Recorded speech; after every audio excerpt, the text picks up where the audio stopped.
Hey guys, I thought that I'd go over some things today that we're doing. I just started a wood stove for the first time. We live in Maine and it's supposed to get down in the 30s tonight. So I thought that I would start a wood stove so that it would be warm in the house before we went to bed and such. So why not cook my food on the wood stove? I do that a lot in the wintertime. I have two different wood stoves. One is just a regular flat top wood stove, and I'm going to show you what I'm doing on that right now. So we are going to be working on these over the next couple days, so make sure you stay tuned. But here is my wood stove, and as you can see, I just bought these new pots here from Sam's Club. So here is a 7-quart. I actually have rice in this, so I don't want to really open that. And then I have, wow, I can't do that one-handed. That's probably not the best idea. All right, hold on. Okay, I had to put that down for a minute. So right here, I actually have one of those freezer meals that I had made. I don't know if I made this one with you or not, but it's a chicken teriyaki. It's a freezer meal, and it is, hi baby, it was frozen. And I just put it right in there frozen. So I'm just gonna like push it apart a little bit. But I think sometimes people make cooking on a wood stove more difficult than it really needs to be. This is just a regular meal that I would cook on my stovetop, and I'm just throwing it in here instead. So there we go. I'm just going to have some of that, move some of this over a little bit, and just let it defrost on there. Okay.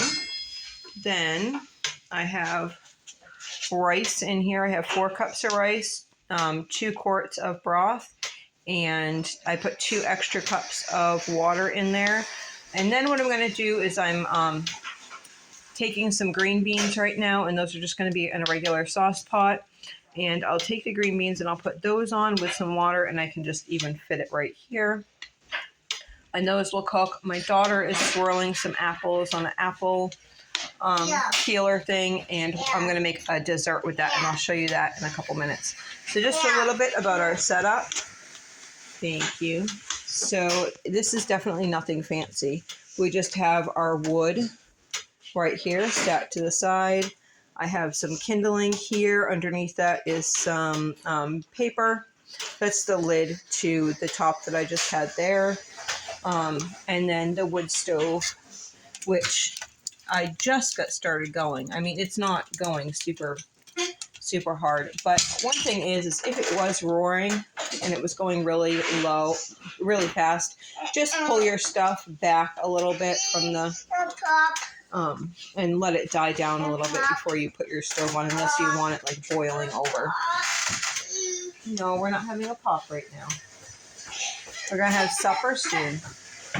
This right here is a scrap piece of countertop that I have, and this year what I'm gonna do is I'm gonna mount this to here. Can you see it? Mount it to here using these brackets, and then I'll just be able to lift my pots.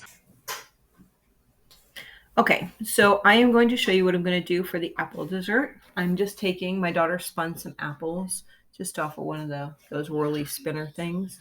And we're going to put all these apples. It's okay if there's a little bit of, on the top, there's some skins or whatever. And I'm layering these inside of my Dutch oven. I know some people don't like these, but I find the ones from Sam's Club work just as fine as anything else. So I'm going to do 2 layers. So my first layer looks like this. See, it's all on the bottom there. And then what I'm going to do is I'm just going to do, can you grab me the maple syrup, please? And the brown coconut sugar. So I'm just going to do some cinnamon on the bottom there. And nutmeg. A little less nutmeg. And some allspice. Just a little bit of allspice. and a sprinkle of cornstarch. Just a sprinkle because you don't want lumps of cornstarch in there. Okay. And then some coconut sugar. You can just put that down. Take some coconut sugar and sprinkle that around. Okay, now I'm going to do the rest on top here.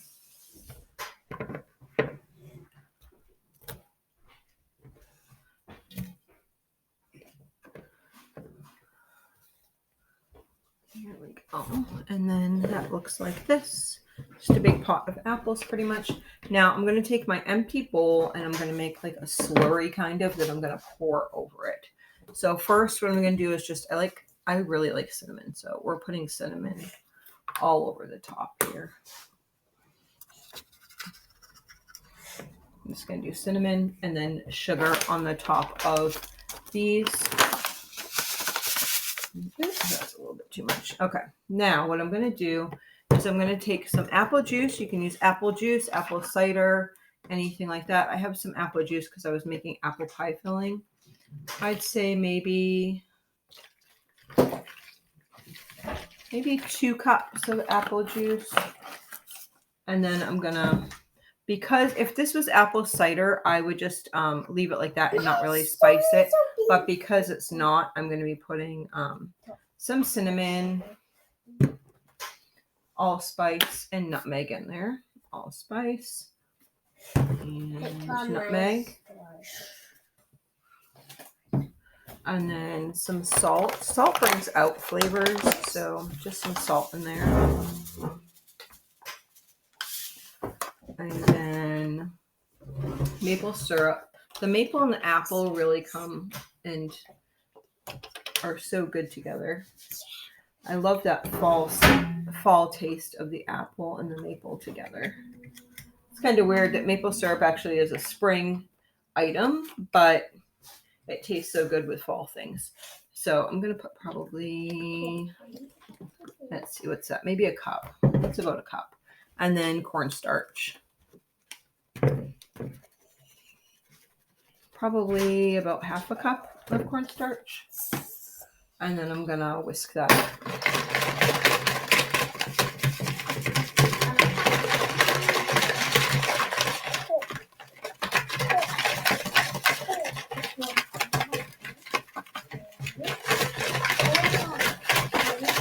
My other stuff is already on the wood stove, and so this is just going to get all whisked up.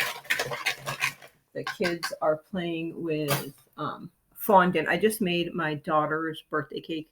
She's going to be 2, so we're kind of doing a Noah's Ark theme. And so I made an ark with little like plastic creatures on it for 2x2 for her birthday. So I gave them the leftover. There was leftover fondant, and I gave that to them. So I'm just going to take and pour this over the top. I kind of want it in like the cracks. I don't want all that stuff to come off of the top either.